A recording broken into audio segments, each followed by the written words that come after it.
presenta. A partir de este momento, todas las voces se unen en una sola señal. RCR presenta Conexión 750 con María Alejandra Trujillo.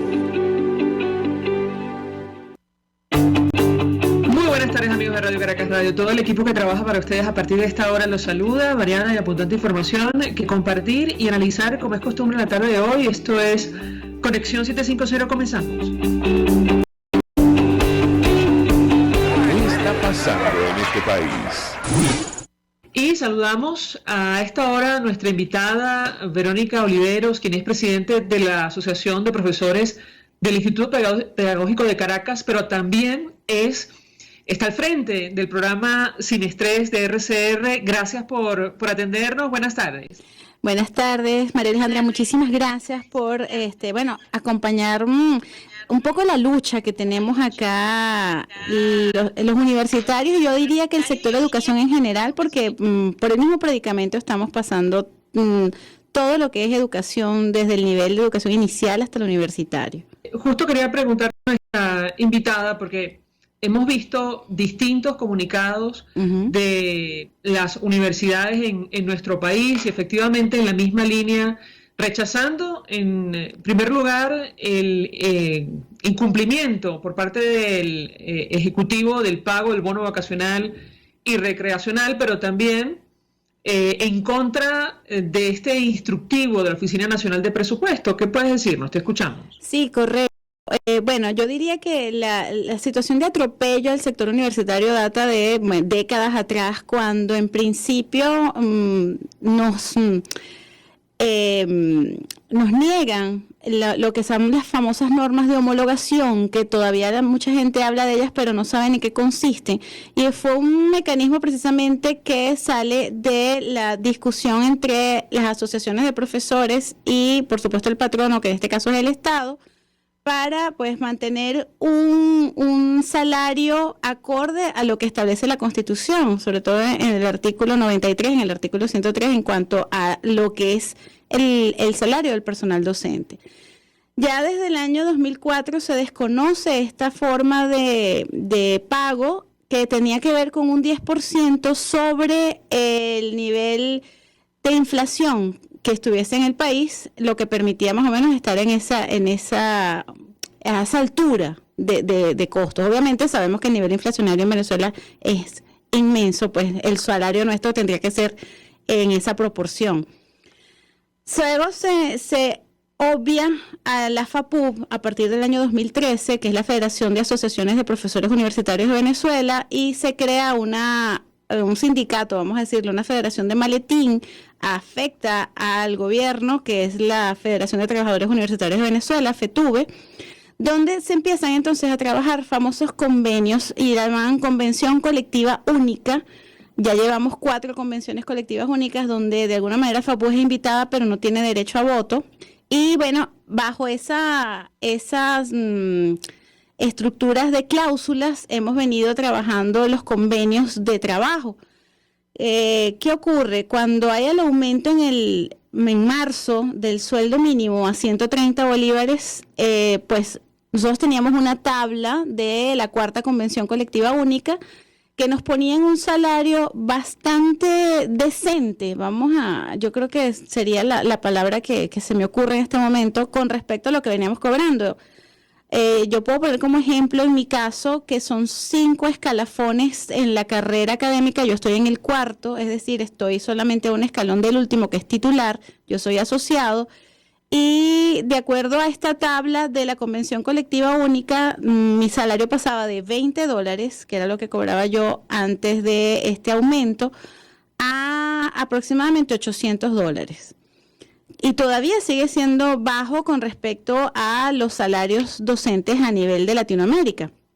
Pero obviamente era una diferencia bastante abismal de los $20 a los 800.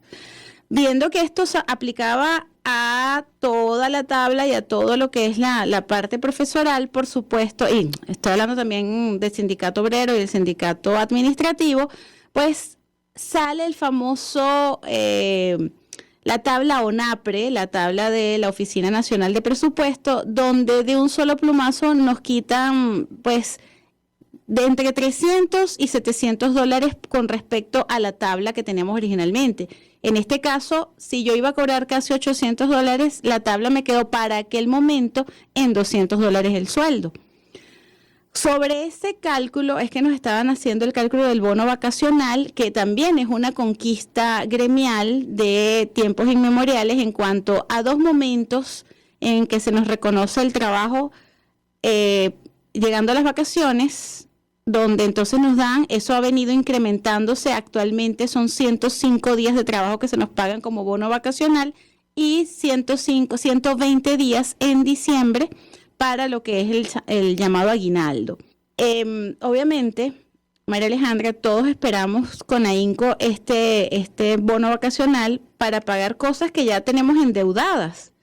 Y bueno, la última nota que nos dan del miércoles de la semana pasada es que este bono, que por la cláusula dice que se paga completo 15 días antes de irnos de vacaciones, es decir, nos debían haber pagado hasta el 15 de julio, nos dicen el 3 de agosto, que no solamente no lo van a pagar completo, sino que lo van a pagar fraccionado de tal manera que van a estar un año pagándonos el bono. Es decir, a razón de 10 días por mes desde agosto 2022 hasta julio 2023. Ahora, varias inquietudes. Número uno, evidentemente se trata de una decisión ilegal del régimen de Nicolás Maduro. Me refiero al incumplimiento de las convenciones colectivas y además los beneficios adquiridos. Yo le pedí un comentario a nuestra invitada porque esto ha generado incluso amenazas por parte del oficialismo contra los maestros,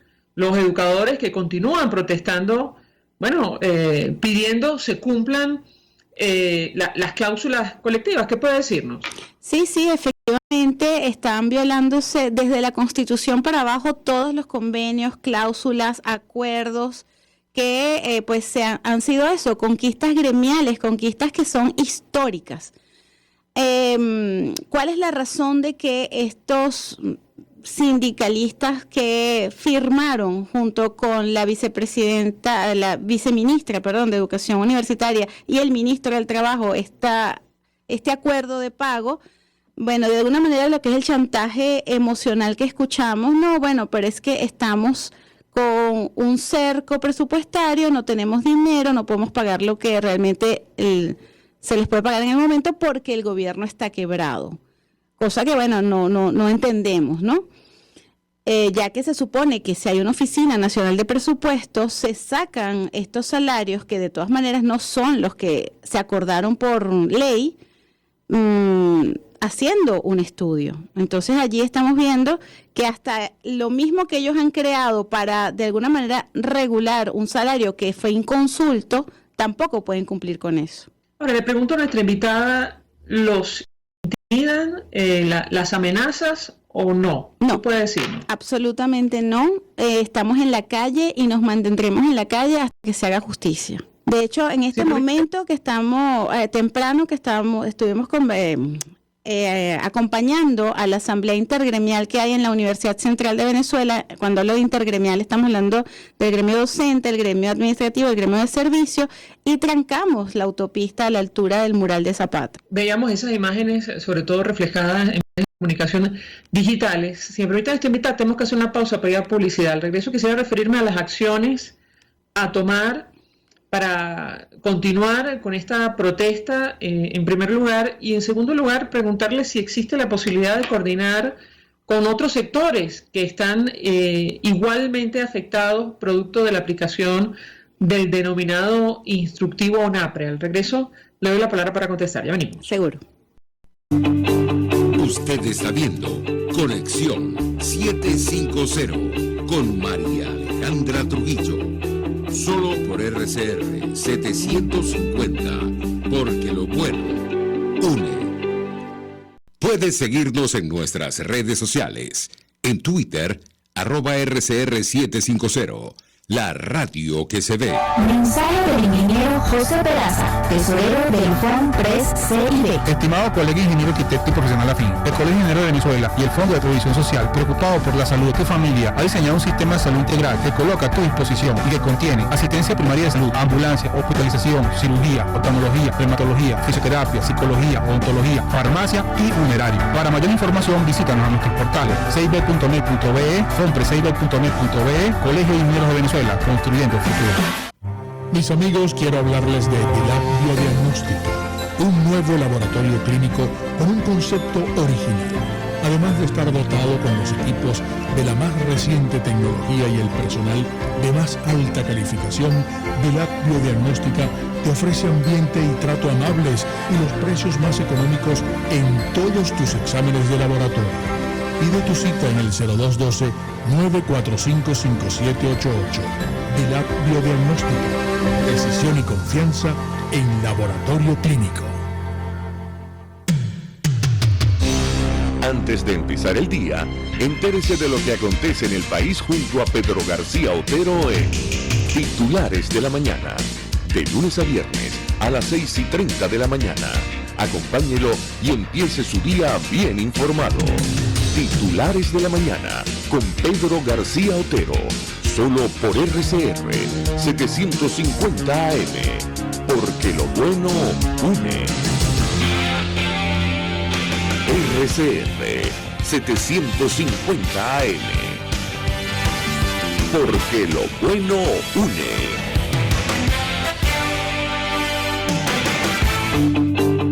El poder de la comunicación en tus manos. Conexión 750 con María Alejandra Trujillo. Solo por RCR 750, la radio que se ve.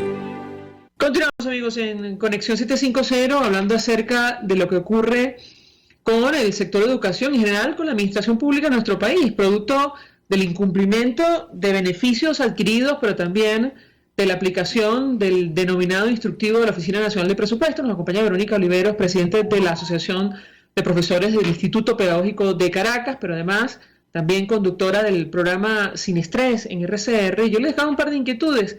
Número uno, sobre, las acciones a tomar en adelante para seguir protestando, exigiendo se cumplan los beneficios adquiridos, número uno.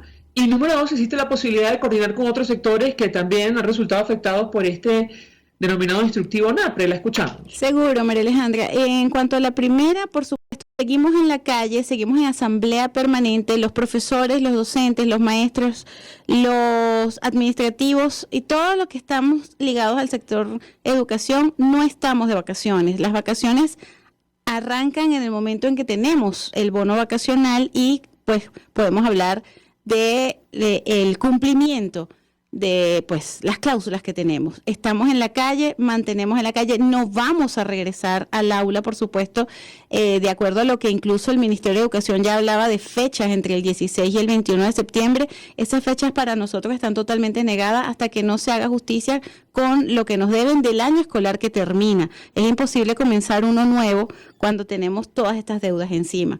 Eso como la primera parte, seguimos en la calle y por supuesto seguimos en protesta. Y por otra parte, esto, María Alejandra, no es solamente en la región capital, esto es a nivel nacional y vemos un poco más en los estados del interior donde ya se unen las fuerzas del sector salud y de otros empleados de la administración pública, porque hasta ahora nadie ha cobrado vacaciones. Justo quería preguntarle, porque nos decía el profesor Víctor Márquez, presidente de la Asociación de Profesores de la Universidad Central de Venezuela, que periodo vacacional no hubo, porque es que no han pagado el bono vacacional. Correcto, no vamos, todavía nosotros no nos consideramos que estamos en vacaciones.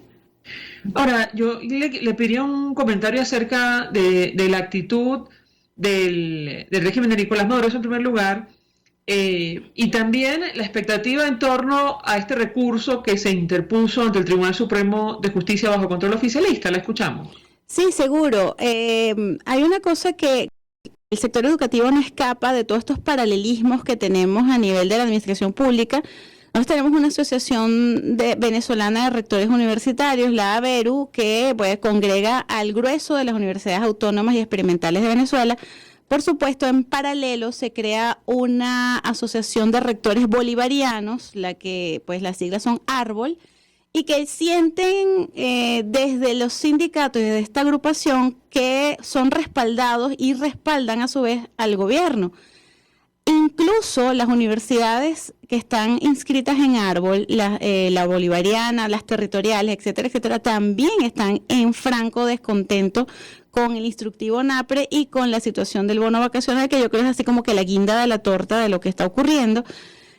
Por lo tanto, hay unión, incluso sí hay más miedo probablemente de las universidades que están adscritas a Árbol con respecto a ABERU o FAPUB en este caso y FETUVE, pero hemos visto que el descontento va creciendo y va perdiéndose el miedo. En las universidades adscritas a Árbol también hay manifestaciones y hay protestas. Le pregunto a nuestra invitada, ¿existe acuerdo para no reiniciar actividades en septiembre? ¿Esto es una decisión tomada? ¿Qué puede decirnos?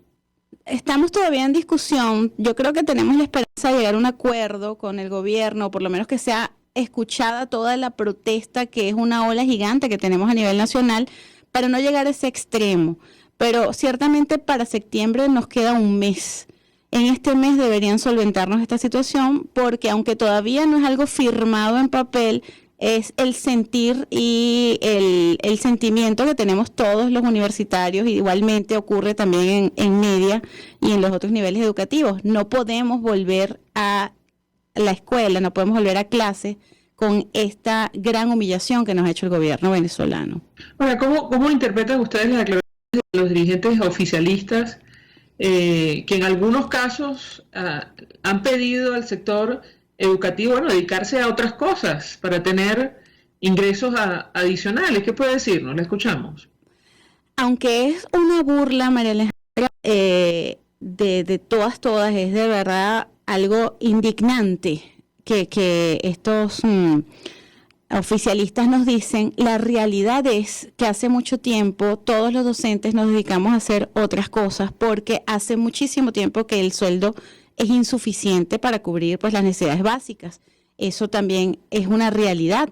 No como bien nos decían, haga tortas, limpie casas, y yo estoy segura que en la práctica muchos docentes lo están haciendo. Tenemos una deserción inmensa, una diáspora gigantesca de docentes, y por supuesto esta situación que está ocurriendo ahorita lo que nos ha dicho es que para septiembre vamos a encontrar, si no la mitad, menos de la mitad de los docentes que quieran continuar pues en el área educativa con esta situación económica que tenemos. Entonces no está alejado. Lo que es humillante es que quien debe ocuparse de nuestro salario digno nos diga que tenemos que buscar otras fuentes de ingreso. Pero es que además está la realidad, y nuestra invitada hacía referencia a eso al inicio de su intervención, a propósito del salario que tienen los educadores, de los beneficios que les corresponde por contratación colectiva. Bueno, está el costo de la canasta básica familiar. Así solo es. Alimentos. En junio, la canasta familiar se ubicó en $459. Y yo le pediría un comentario al respecto. La escuchamos. Por supuesto, es imposible para un docente titular, que es el que lleva ya casi 30 años de servicio, ha estudiado posgrado, todo lo que está dentro del posgrado, especializaciones, maestrías, doctorados, para poder llegar a titular, porque tenemos un reglamento académico que nos obliga a ir ascendiendo también, a hacer trabajos de investigación, es decir, a llevar una vida llena de trabajo académico para no devengar lo que puede cubrir la cesta básica para una familia de 5 personas o de 4 personas. Eso lo tenemos claro hace mucho tiempo. Quienes todavía nos mantenemos en el sector educativo, parecerá a lo mejor algo muy romántico, María Alejandra, que voy a decir, pero es que es la vocación y el amor a la academia lo que nos mantiene acá, no el saber que tenemos que llevar las comidas a nuestros hijos, a nuestra familia. Y por eso sí nos toca, pues, con el talento que podamos tener a nivel manual, a nivel incluso intelectual, pues buscar otras formas de completar no te digo todavía ni siquiera la cesta básica, pero por lo menos algo que se parezca a ello, ¿no? Ahora, esto es parte de una política de Estado. Llevamos muchos años con este tema. Me refiero a el ataque, el acoso y derribo contra justamente la academia. Yo le pedí una reflexión a nuestra invitada al respecto. ¿La escuchamos? Sí, definitivamente esto no es fortuito, esto no es azaroso, esto no es porque tengamos un cerco, cosa que sabemos que no es así. Esto es una política sistemática de acabar con la educación en Venezuela. Sabemos perfectamente cuál es la consecuencia de un país educado, un país crítico, un país que tenga la suficiente formación para exigir a un gobierno y a un Estado pues lo que se merece. Y por supuesto estamos hablando de años, décadas. Yo tengo 20 años, María Alejandra, de servicio, y tengo 20 años que no sé realmente lo que es un salario digno para la misión como formadora de la generación de relevo del país tengo. Así como yo, muchísimos. Es muy difícil decirle a nuestros estudiantes que están saliendo que se queden en Venezuela, que sean nuestra generación de relevo, que sigan con la academia. La academia está pereciendo por falta de renovación, porque no hay estímulo, no hay motivación para decirle a nuestros muchachos que sean precisamente quienes sigan en la lucha. Verónica Oliveros, 1.000.000 de gracias por atendernos, acompañarnos minutos, presidente de la Asociación de Profesores del Instituto Pedagógico de Caracas, además conductora del programa Sin Estrés en RCR. Gracias, ofreciendo opinión, análisis, información valiosa acerca del tema que debatimos en esta parte del programa, que tiene que ver con el incumplimiento de los beneficios para los educadores y en general trabajadores de la administración pública, y también las protestas en rechazo a la aplicación denominado instructivo de la Oficina Nacional de Presupuesto. Gracias. Nosotros vamos a la pausa. Gracias. Al regreso venimos con más. Estás en sintonía de Conexión 750 con María Alejandra Trujillo. Solo por RCR 750.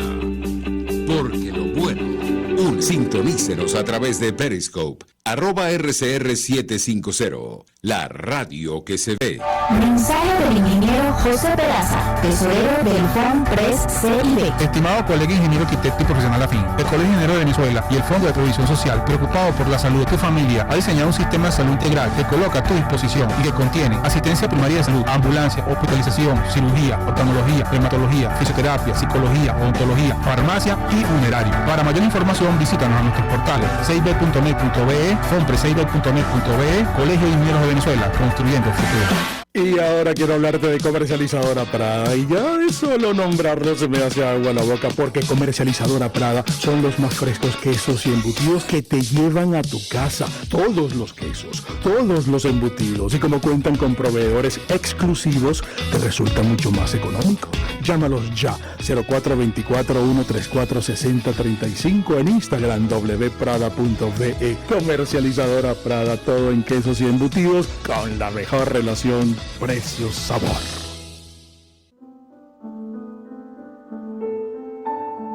La Academia de Ciencias Físicas, Matemáticas y Naturales presenta El progreso tiene su ciencia. Hoy presentamos Francisco José Torrealba y el mal de Chagas. Armado de un microscopio, entre las ciudades de Calabozo y San Juan de los Morros, Francisco José Torrealba detectó el mal de Chagas, una enfermedad parasitaria que afecta al corazón y puede causar la muerte por insuficiencia cardíaca. Francisco Torrealba nació en 1896 en Santa María de Ipire, hijo de un peón de hacienda. Se graduó de médico gracias a una beca del entonces gobernador del estado Guárico y luego cursó estudios complementarios en la Escuela de Medicina Tropical de Hamburgo, Alemania. En 1934 descubrió que el mal de Chagas estaba en Venezuela. Esta enfermedad se adquiere cuando el chipo, infectado con el parásito Trypanosoma cruzi, entra en contacto con el hombre. Torrealba usó una técnica llamada senodiagnóstico, que consiste en permitir la picadura del paciente por el transmisor natural de la enfermedad, en el cual el parásito se multiplica y se detecta más fácilmente. Esta técnica nunca había sido usada para detectar el mal de Chagas en humanos. por lo que la innovación consistió en hacer picar a los pacientes sospechosos de estar infectados con chipos sanos, para evaluar varios días después la presencia del parásito en los hipos. Los resultados de sus indagaciones las dio a conocer en las páginas de la Gaceta Médica de Caracas de la Academia Nacional de la Medicina. Francisco Torrealba falleció en 1973. No obstante, varias instituciones educativas, sanitarias y científicas del país llevan hoy su nombre en reconocimiento a su legado a la parasitología y la medicina tropical en nuestro país. El progreso tiene su ciencia. La Academia de Ciencias Físicas, Matemáticas y Naturales presentó El progreso tiene su ciencia. RCR 750 AM, porque lo bueno une.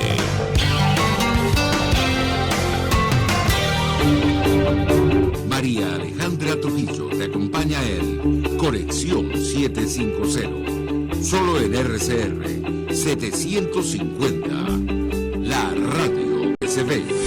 Claro y raspado. Continuamos, amigos, en Conexión 750, y en esta parte del programa saludamos al diputado Juan Pablo Guanipa, diputado de Primero Justicia. Gracias por atendernos. Muy buenas tardes. Buenas tardes, muchas gracias por el contacto, licenciada. ¿Cómo estás?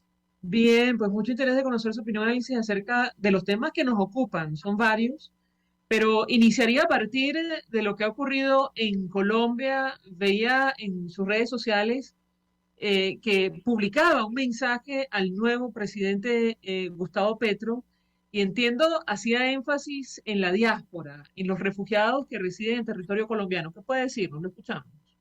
Sí, mira, hicimos un mensaje al presidente Petro, que como todos sabemos asumió el domingo el poder en Colombia, con una historia algo controvertida, pero que bueno, que la democracia le permitió conducir los destinos de ese país hermano por 4 años. En ese mensaje le hablábamos de varias cosas. En primer lugar, la defensa de la migración venezolana en Colombia. Son cerca de 2 millones de personas que forzados, eso hay que saberlo, decirlo y mantenerlo siempre, forzados por la situación dramática que se vive en Venezuela, que no ha terminado porque todavía a diario salen del país más de 1.000 personas buscando oportunidades, buscando realizarse como personas. Están en Colombia, son cerca de 2 millones de personas.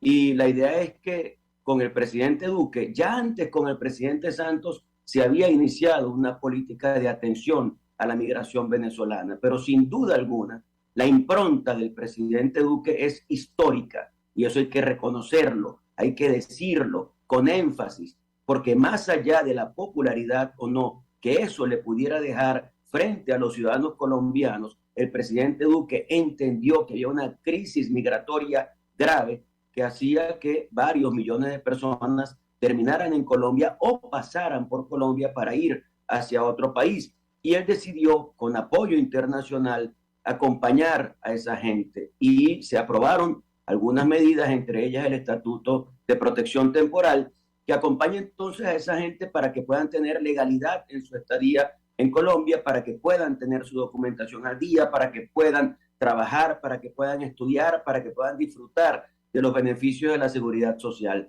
A mí me parece que eso es algo plausible, algo que hay que reconocerle para siempre al presidente Duque, y lo que le estamos pidiendo al presidente Petro es que eso lo continúe en su gestión de 4 años. Pero también le hablamos a Petro acerca de los presos políticos, de los perseguidos políticos, de los exiliados que están en Colombia, porque vemos algunas manifestaciones en Venezuela de tratar de lograr extradición de algunos dirigentes, y a mí me parece que eso es absolutamente inaceptable. La figura del asilo, la figura del exilio existe jurídicamente, internacionalmente, y lo que queremos es que los beneficios y los derechos de esas personas que han sido perseguidos políticos y que han tenido que huir, entre otros países, a Colombia, que esa situación pueda ser reconocida por el gobierno de Petro y que su estabilidad no esté en peligro con ese gobierno de Petro. Y lo tercero que le decíamos a Petro tiene que ver con la estabilidad democrática en Venezuela. Nosotros queremos retornar a la democracia, nosotros queremos retornar a la libertad, Y eso es atender la causa del problema. La causa del problema es el problema político. La presencia usurpadora de Maduro en el poder ha generado la situación de migración que hace que más de 6 millones, casi 7 millones de venezolanos estén en distintas partes del mundo. Así que acompáñennos a democratizar el país, a lograr la libertad, y eso va a ayudar en todo lo que tiene que ver con esos problemas migratorios que se presentan en este momento.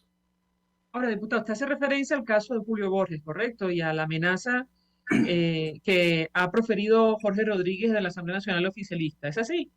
Es uno de los casos, quizá el caso más emblemático. Julio Borges tuvo que salir de Venezuela, recuerda que estuvo en República Dominicana y que fue expulsado además de República Dominicana, se refugió en Colombia, allí tiene varios años con su esposa, con sus hijos, y evidentemente que es una de las razones por las cuales hacemos ese llamado, pero no solo Julio Borges, hay varios dirigentes venezolanos que están en asilo político en Colombia, y el derecho al asilo es un derecho mundial que debe ser respetado por cualquier presidente que quiera asumir su gestión con institucionalidad. ¿Existen contactos con el nuevo gobierno de Colombia, diputado, para establecer algún tipo de conversación o diálogo o no? ¿Qué puede decirnos? Yo supongo que sí. Yo me imagino que debe haber alguna relación de la dirigencia de la oposición venezolana con el nuevo gobierno de Colombia. Lo que no te lo puedo decir es como certeza porque no la tengo, pero me parece que sería natural que haya una relación institucional de la oposición venezolana con el gobierno de Petro. Me parece que tiene todos los visos de racionalidad y creo que debe hacerse. Eduardo Battistini, quien fue designado en su momento como encargado de negocios del gobierno interino de Colombia, nos decía que temía que ocurrieran operaciones de extracción y hablaba sobre el despliegue de los cuerpos de seguridad del régimen de Nicolás Maduro en el marco de restablecimiento de relaciones. Quisiera su comentario sobre una situación de esta naturaleza. Lo escuchamos. Cualquier actuación que haga el régimen de Maduro en el territorio colombiano obviamente tiene que ser convenida con las autoridades de Colombia, con las autoridades que evidentemente preside el presidente Petro. Así que por eso nosotros hacemos el llamado al presidente Petro. A Maduro no se le puede hacer ningún llamado, porque Maduro es impresentable, lamentablemente. Nosotros tenemos un señor que usurpa la presidencia de la República en Venezuela, que no tiene palabra, que no tiene respeto por los demás y que además intenta instaurar una mentira alrededor de los hechos que suceden en Venezuela, en Colombia y en otras partes del mundo. Allí tienes casos como el del avión iraní en Argentina, allí tienes el caso de la extensión de tierra que se está entregando a Irán también aquí en Venezuela. Es decir, son muchos casos que reflejan que las alianzas de Nicolás Maduro son las alianzas con un eje que yo puedo calificar como eje del mal, pero más allá de eso no es una alianza natural de Venezuela. Nuestra alianza natural es el mundo occidental, que es América y Europa. Esa es nuestra alianza natural. Eso no lo ha entendido, o entendiéndolo, Nicolás Maduro no lo ha cumplido, y eso atenta en contra de nuestra propia cultura, de nuestra propia identidad, de nuestra propia idiosincrasia. Así que el hecho de que en territorio colombiano se desarrollen algunas acciones, evidentemente que tiene que encender las alarmas del propio gobierno colombiano. Ahora, es curioso que lo mencionen porque hoy se celebró, se organizó una concentración por parte del oficialismo. Ellos están en una campaña para tomar el control de los bienes, los recursos que pertenecen a los venezolanos, muchos de los cuales están bajo la administración del gobierno interino, incluyendo monómeros. Y yo le pediría un comentario sobre este tema, diputado, lo escuchamos. Bueno, es un asunto que debe dilucidarse. Realmente el tema de monómeros es un tema complejo porque hay que ver qué actitud va a tener la superintendencia respectiva y también qué actitud va a tener el gobierno de Petro con respecto a monómeros. Creo que siendo una empresa que corresponde al Estado venezolano, debemos ver qué va a hacer ese Estado, el colombiano, con respecto al reconocimiento del Estado venezolano. Por eso creo que allí es posible que se tomen decisiones en los próximos días. La Asamblea Nacional legítima, electa en 2015, aprobó recientemente un informe estableciendo responsabilidad política de algunos de los funcionarios designados al frente de Monómeros. Yo le pedía un comentario sobre este tema y lo que pueda ocurrir a continuación, si efectivamente el gobierno colombiano le otorga el control al régimen de Maduro de esta corporación que pertenece a los venezolanos. Lo escuchamos. Mira, nosotros tenemos un informe que fue aprobado en la Comisión de Contraloría de la Asamblea Nacional. Ese informe debe ir a la plenaria de la comisión delegada, que se reúne el día de mañana, está ya en el orden del día, es lo que hemos revisado en la discusión de la agenda de la Asamblea Nacional y mañana se discutirá. Más allá de eso, hay un informe previo, dos informes previos, uno del día 14 de junio, que es un informe que tiene que ver con todos los activos y con la creación de una comisión para estudiar todas las formas de atención a los activos de Venezuela afuera.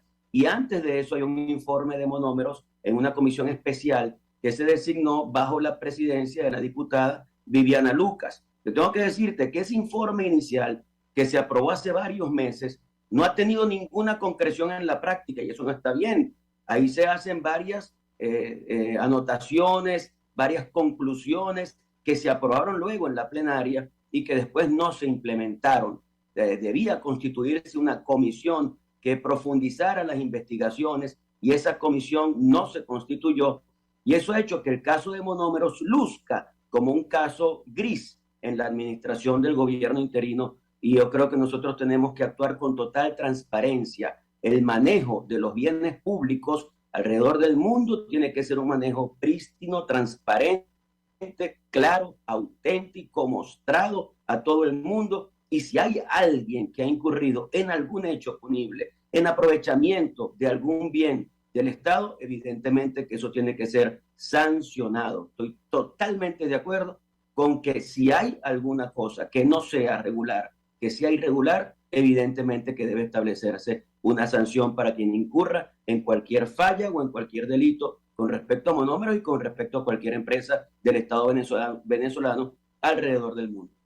Hace algunos días el procurador especial, diputado Enrique Sánchez Falcón, acusó a Primero Justicia de obstruir su gestión para atacar al interinato. ¿Qué responde usted ante una declaración de esta naturaleza? Lo escuchamos. Que yo creo que ese procurador especial tiene que revisarse profundamente y debe dejar de actuar política y partidistamente. No le hace ningún bien el señor Sánchez Falcón a la institucionalidad democrática en Venezuela si comienza a desarrollar intervenciones de marcado carácter político partidista. Le hace un profundo daño a su propia gestión y a la gestión del gobierno interino al actuar de esa manera. Reprochable la actitud del procurador.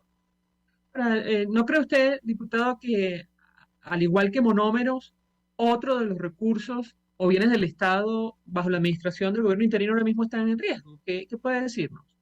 Claro, Citgo está en riesgo completamente, pero el riesgo de Citgo es un riesgo anterior al gobierno interino. Recuerda tú que hay una demanda que ha hecho que los bienes de Citgo estén en un proceso judicial por un proceso de expropiación que hizo el gobierno de Chávez y Maduro en contra de una empresa transnacional y que bueno, que han ido a Citgo con la idea de buscar los recursos que según ellos les corresponden por una expropiación que no fue luego en su justiprecio cancelada. Así que el riesgo de Citgo es un riesgo que está allí, que está latente y yo creo que Citgo no ha caído por una sencilla razón, que son las medidas de protección de los bienes del gobierno venezolano afuera que ha desarrollado especialmente el gobierno de los Estados Unidos. Eso es lo que mantiene a Citgo en una situación en la que nosotros podemos decir todavía tenemos Citgo, pero hay que reconocer que hay un proceso judicial que está afectando a Citgo, que es un proceso judicial anterior al ejercicio del gobierno interino. Tengo que hacer una pausa para ir a publicidad. Al regreso quisiera referirme al tema de las negociaciones y lo uno a la pregunta inicial que tiene que ver con el nuevo gobierno de Colombia, porque un portavoz de la Casa Blanca, al igual que el presidente del Comité de Exteriores de la Cámara Baja de los Estados Unidos, han expresado su expectativa en torno a la posibilidad de retomar esas negociaciones con ayuda o participación del nuevo presidente colombiano. Yo le pediría su comentario, tomando en consideración lo que nos decía hace algunos minutos. Maduro no tiene palabra, decía usted. Al regreso, le doy la palabra para contestar. Ya venimos. Escuchamos Conexión 750, solo por RCR 750, la radio que se ve.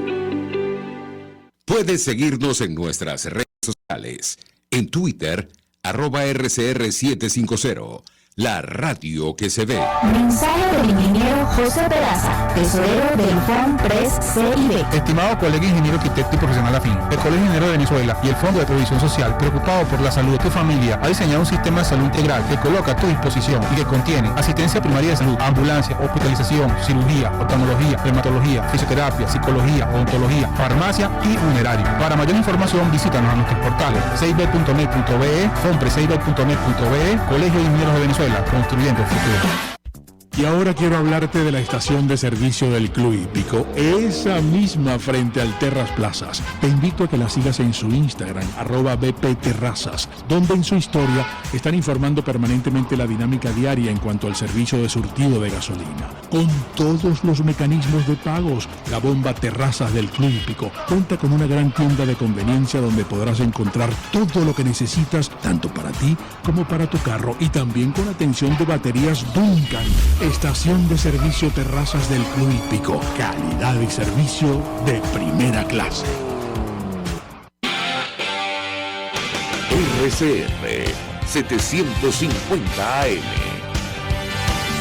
Porque lo bueno une.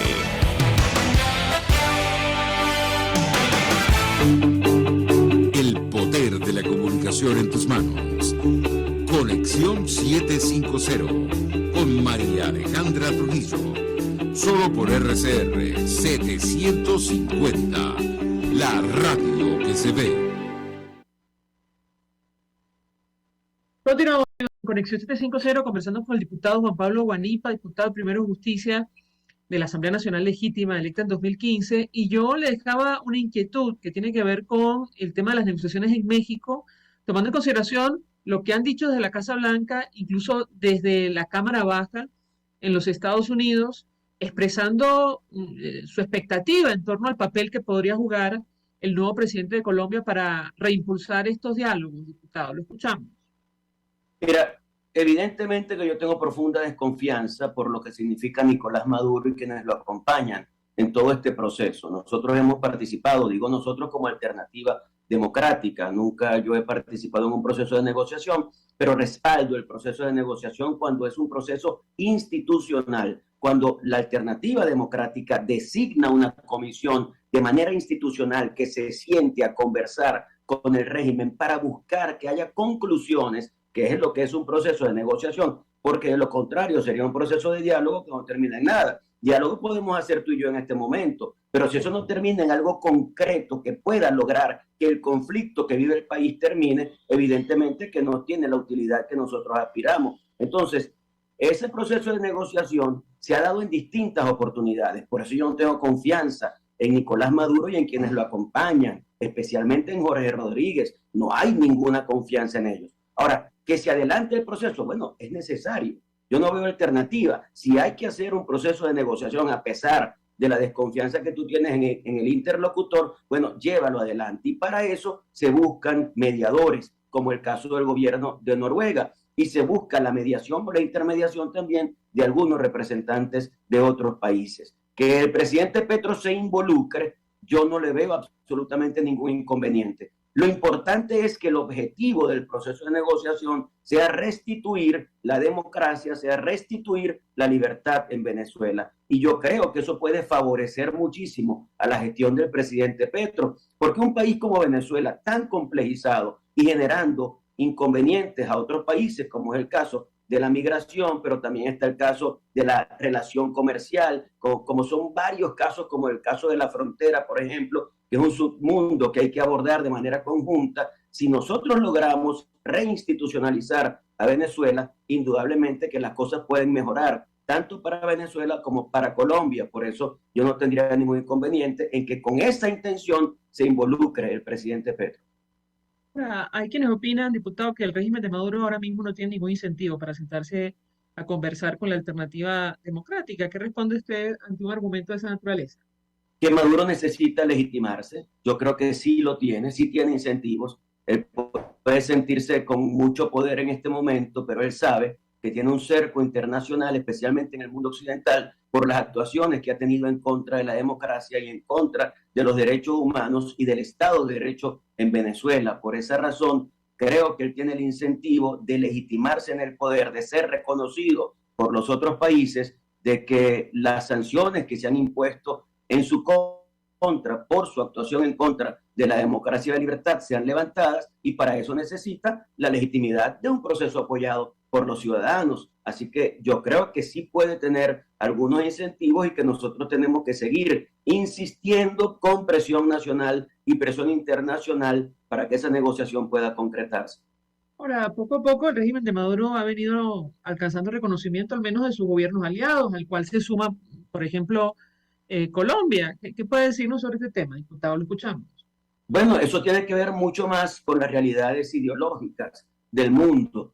Y yo creo que por encima de las ideologías está el respeto a la institucionalidad, el respeto a la democracia y el respeto a los derechos humanos. Las relaciones internacionales no pueden estar signadas por movimientos ideológicos. No puede ser que yo haga un ALBA, por ejemplo, que es una supuesta alternativa bolivariana para las Américas, en la que solo incluyo a la gente que piensa como yo. Las relaciones internacionales no se pueden manejar de esa manera. Aquí las relaciones internacionales tienen que manejarse en función de las realidades de los distintos países. Yo creo, por ejemplo, en una unión suramericana. Claro que creo en eso, pero eso significa que todos los países de Suramérica deben participar en esa unión independientemente del signo político, partidista o ideológico que tenga el presidente de turno. Y eso hace que podamos pensar mucho más en el futuro y que lo podamos hacer con una visión mucho más amplia y mucho más integradora. Yo creo en la integración latinoamericana, pero esa integración no puede estar asignada por una visión ideológica.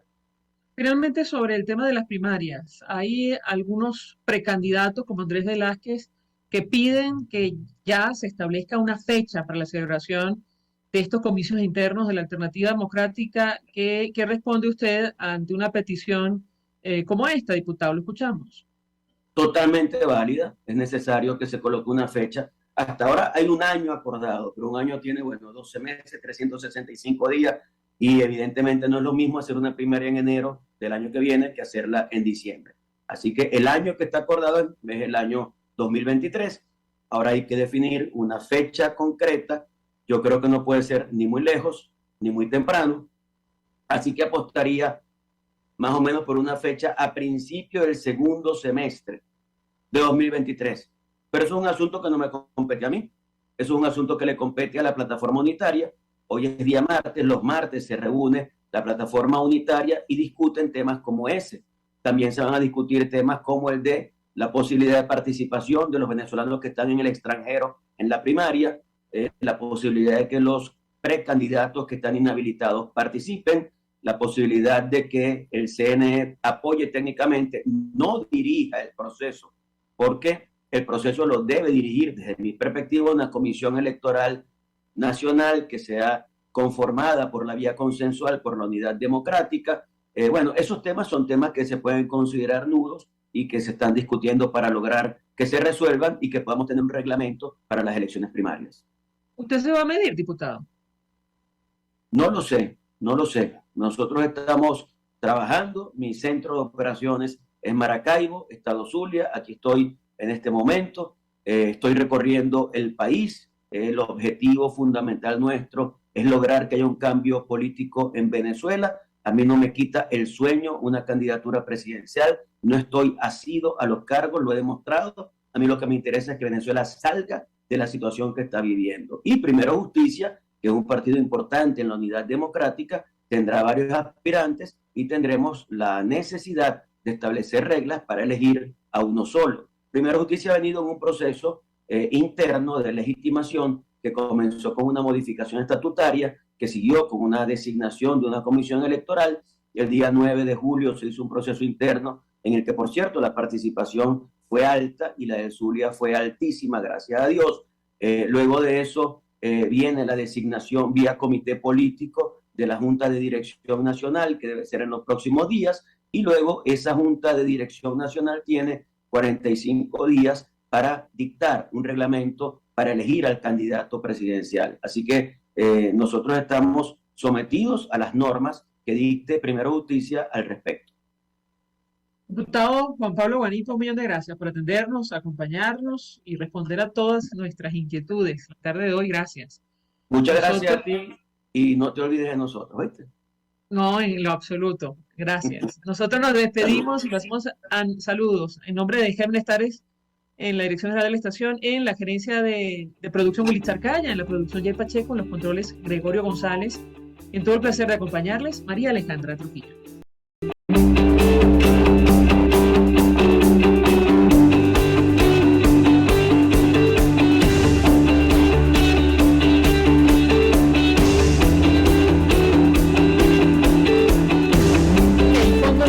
Social del Colegio de Ingenieros de Venezuela presentó. RCR presentó Conexión 750 con María Alejandra Trujillo. Solo por RCR 750, la radio que se ve. RCR 750 AM. Porque lo bueno une. El siguiente espacio educativo va dirigido a niñas, niños y adolescentes. La Fundación Bancaribe para la Ciencia y la Cultura presenta los hechos, las personas, las ideas que tejieron